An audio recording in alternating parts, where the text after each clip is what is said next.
Halo teman-teman, kali ini saya datang ke Keraton Kasepuhan Cirebon. Kita akan coba explore bagaimana sih keraton di zaman dulu dan keraton di zaman sekarang. Simak liputannya ya. Jangan lupa like, share, komen, dan subscribe.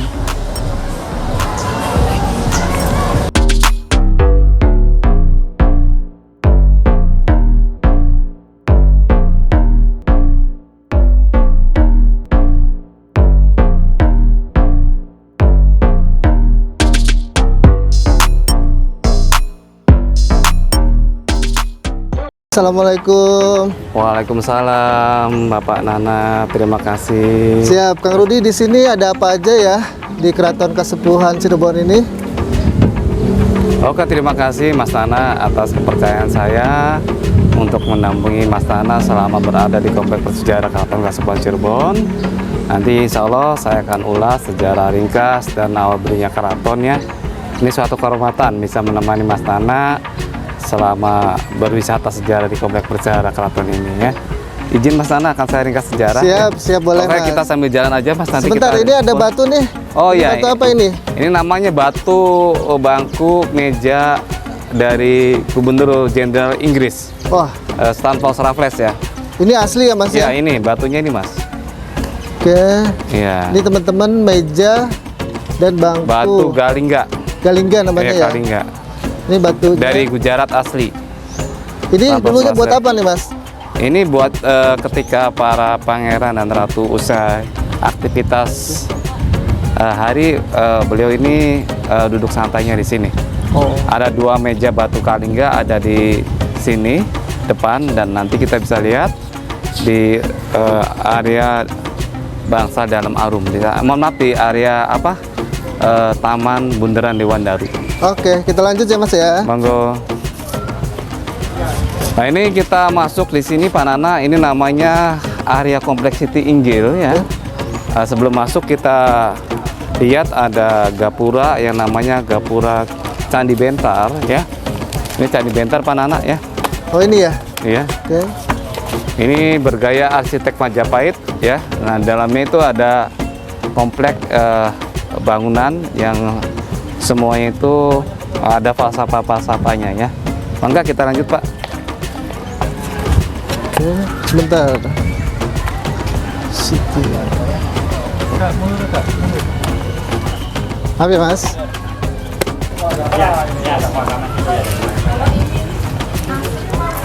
Nah, ini Pak Nana, alhamdulillah kita memasuki area Kompleks Siti Inggil ya. Nanti akan saya kilas sejarah di sini Pak Nana. Boleh, izinnya. silakan, Bangga. Silakan di sini Pak Nana.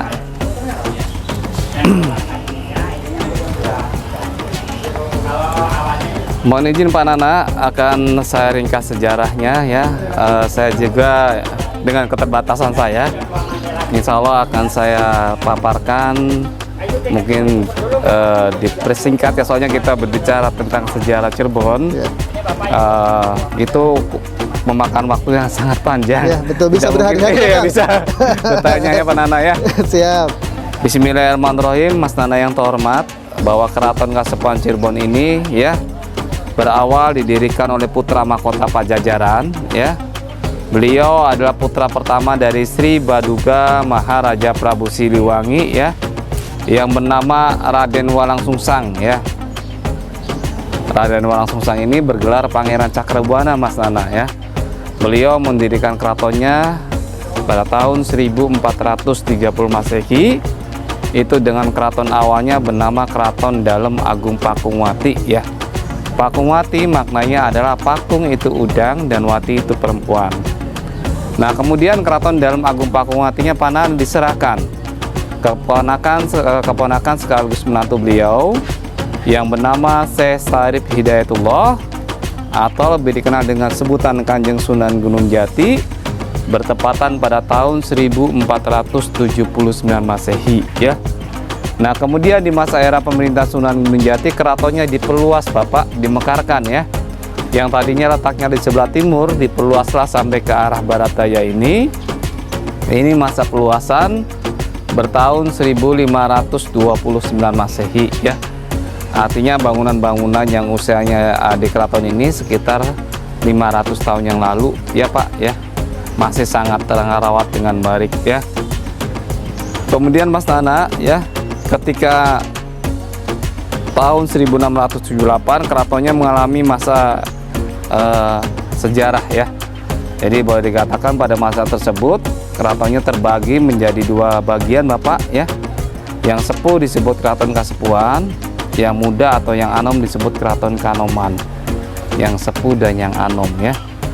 Nah ini alhamdulillah kita berada di komplek Siti Injil ya, di mana kompleks Siti Injil ini bangunannya syarat dengan syiar dan filosofi Islam Pak. Jadi bangunan di kompleks Siti Injil ini namanya Mande Pak. Mande ya? Mande ya. Mande itu artinya balai yang tidak ada dinding ya. Pak Nana bisa lihat di sana Pak Nana ya, itu ada Mande yang pertama ya, itu ya. Sini ya. Namanya Mande Semartinandu ya. Fungsinya untuk penasehat atau penghulu keraton ya. Nah itu Mande Semartinandu. Ini ya teman-teman. Ya, Mande Semartinandu Pak Nana ya. Namanya Mande Semartinandu. Nah, ini tiangnya berjumlah 2 Pak Nana. Ini melambangkan adanya 2 kalimat syahadat, 2 tiang ya. Nah ini ada yang disebut Mande Malang Semirang. Ini ya. Ya, Mande Malang Semirang ini fungsinya untuk tempat duduknya sultan dan permaisuri ya. Ini makna tiangnya ada 20 ya. Bapak bisa lihat ada 6 tiang penyangga di luar dan mohon maaf 6 tiang penyangga di dalam ya, dan 14 tiang penyangga di luar. Jadi yang 6 ini melambangkan keimanan kita, adanya rukun iman ada 6 ya. 6 ditambah 14, 20 melambangkan sifat wajib yang dimiliki Allah. Itu di sebelah pojok sana ada Mande yang disebut Mande Pendawa 5. Fungsinya untuk pejabat pengawal sultan ya. Jadi makna tiangnya ada 5 Bapak, melambangkan rukun Islam ada 5 ya. Ini Mande Pandawa 5 ya. Iya. Jadi Mande Pendawa 5 ini fungsinya untuk pejabat pengawal sultan. Jadi makna tiangnya ada 5, melambangkan rukun Islam ada 5 Pak. Nah yang tadi kita awal itu namanya Mande Mande Pengiring Bapak ya. Oke. Yang ini ya. Yang ini Pak. Oh ya. Mande Pengiring atau Mande Palinggihan. Fungsinya untuk para kerabat dalam keraton dan juga sewaktu-waktu untuk hakim dan jaksa keraton memutuskan perkara ya. Sebentar Kang Rudi, kalau Mande itu artinya apa ya? Balai yang tidak ada dinding Bapak. Oh Mande itu bahasa dari bahasa apa? Bahasa Cirebon. Oh Balai. saya Mande. karena saya dari Sunda jadi nggak paham itu. Iya, Mande itu artinya balai ya. Oke, Mande Pengiring. Iya. Nah cuma satu Pak Nana, ini yang digunakan sampai sekarang ya. Nanti kalau Pak Nana berkenan bisa liputan khusus ya. Siap. Nanti 4 hari lagi itu tanggal 29 ya. Tepatnya tanggal 10 Zulhijjah dan 1 Syawal Pak, ini dikeluarkan gamelannya. Oh, Gamelan Skaten ya. sebentar. Jadi Mande Mande Karesmen Karesmen ini untuk menabuh budaya. gamelan pusaka keraton. Oh. Jadi setiap tanggal 1 Syawal dan 10 Zulhijjah ya dibunyikannya pada sholat itu Pak. Oh. Dimana Sultan keluar dari Masjid Agung disambut dengan gamelan ini dibunyikan ya. Insya Allah nanti Bapak bisa lihat gamelannya ada di dalam museum ya. Oh iya mohon maaf itu tidak belum bisa ulas ya. Ini namanya Iya. Batu Lingga dan Yoni. Ya ini teman-teman, ternyata ada satu lagi namanya Batu Linggayoni. Nah, Kang Rudi boleh disampaikan apa sih makna dari Lingga dan Yoni ini melambangkan Batu ini. kesuburan duniawi ya. Ya. Simbol Adam dan Hawa ya. Jadi simbol kesuburan laki-laki dan perempuan Pak Nana. Oke, ini maknanya ya. Nggih. Ini Konon batunya udah lama juga ya, Kang? 700 tahun. Waduh, 5 700 abad tahun. yang lalu, 7 abad yang lalu ya. Saya belum lahir teman-teman ya.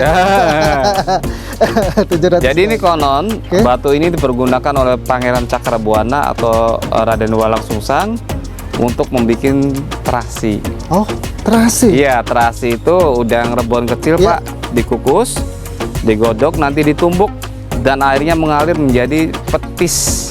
Oh. Mungkin Pak Nana tahu petis Cirebon ya. Iya. Jadi terasinya nanti dimasukkan ke sini udangnya. udang rebonnya. Iya. Tumbuk, nanti airnya mengalir, resapannya itu banyak direbut ya. Jadi ceritanya ketika terasi ini dibuat, orang bilangnya gera oge pada masanya dulu Ya. Pak. Dalam bahasa Sunda gera itu artinya cepat, gera oge cepat selesai. Oke. Gera oge, gerage. Jadi singkat jadi gerage. Oh, Gerage, gerage, gerage. Nah, orang Cirebon bisa menyebutnya negara gede, geraha gede. Waktu itunya buatannya di ruangan besar, Pak. Jadi iya. geraha gede, gerage. Gerage itu teman-teman kepanjangan dari Geraha Gede. Iya.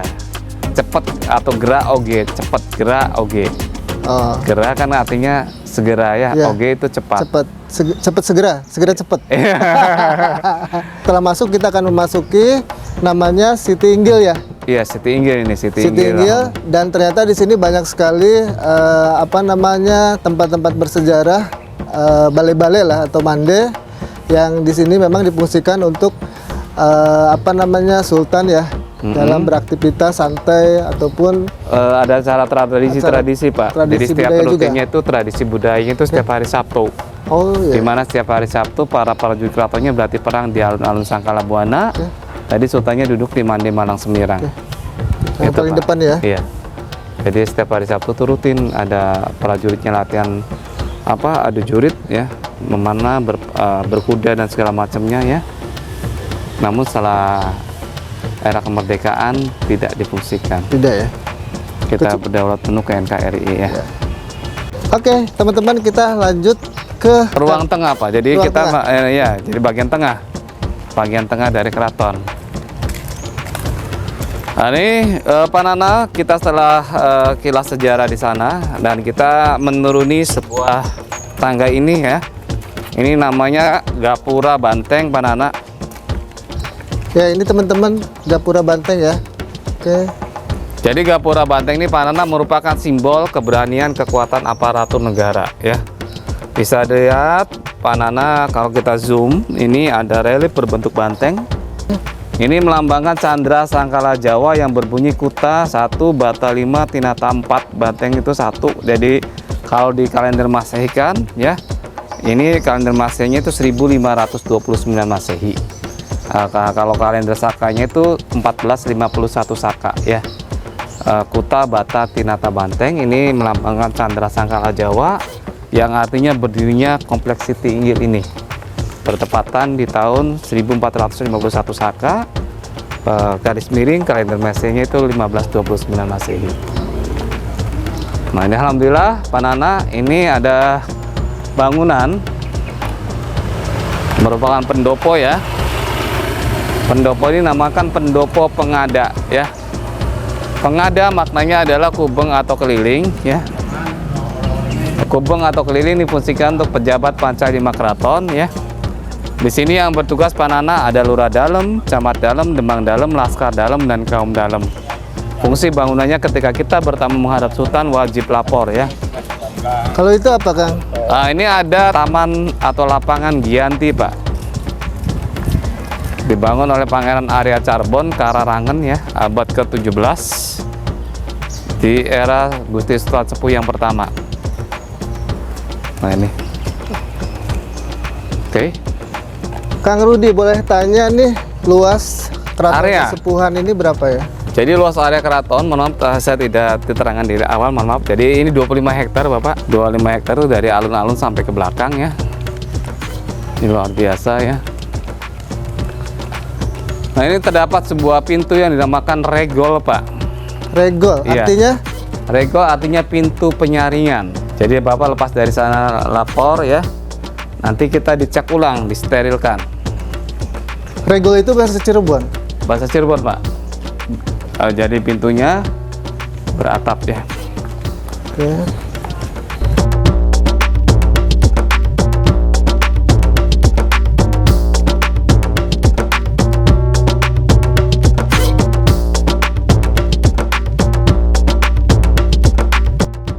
Ini ikon dari keraton ya. Nah, ini ikon dari keraton Kasepuhan ini dinamakan Gapura Kutagara Wadasan ya. Jadi Gapura Kutagara Wadasan ini merupakan simbol ya. Simbol dari kekuatan, keagungan, ketegaran seorang pemimpin ya. Nah, ini ada sebuah tugu Mas Nana. Ini tugu yang dinamakan Tugu Manunggal. Tugu Manunggal ini melambangkan keesaan Allah, Allah itu Maha Tunggal ya. Nah, di sana terdapat sebuah taman, Mas Nana. Tamannya berbentuk bundar ya. Taman ini dinamakan Taman Bundaran Dewan Daru ya. Taman Bundaran Dewan Daru ya. Nah, ini ada kiri kanannya terdapat sebuah dua buah meriam ya. Meriam ini namanya Ki Santoma dan Nyai Santomi ya. Nah, ini ya. Nah, itu ada simbol macan putih, enggak? Oh, siap. Boleh ya. Ini meriam Macan putih asli ya? Iya. Ini simbol bahwa Cirebon Putra penerus Pajajaran, Mas Nana. Ya, mau modas. Ini sama yang di awal, Batu Kalingga namanya. Tadi kita sudah shot awal pertama kali ya. Jadi Batu Kalingga ini disebut juga dari Gujarat yang kemudian dibawa oleh Dr. Stanford Raffles ya. Jadi beliau ini adalah salah satu penerus Jenderal Van Java pada masanya ya. Oke, Area teman-teman, Bangsa kita berada Keputran. di area Keputran. Bangsa Keputran ya. Jadi Bangsa Keputran ini, Mas Nana, adalah tempat tinggal dari para putra Sultan ya. Ini areanya. Nah, ini terdapat sebuah pintu namanya pintu Buk Bacem ya. Buk itu artinya melengkung setengah lingkaran. Yang dibacemnya kayunya. Kayunya diawetkan di bacem ya. Pintu Buk Bacem. Iya, betul. Oke. Nah, maka kita menuju ke bangsa utama keraton ya. Ini bangsa utamanya ya.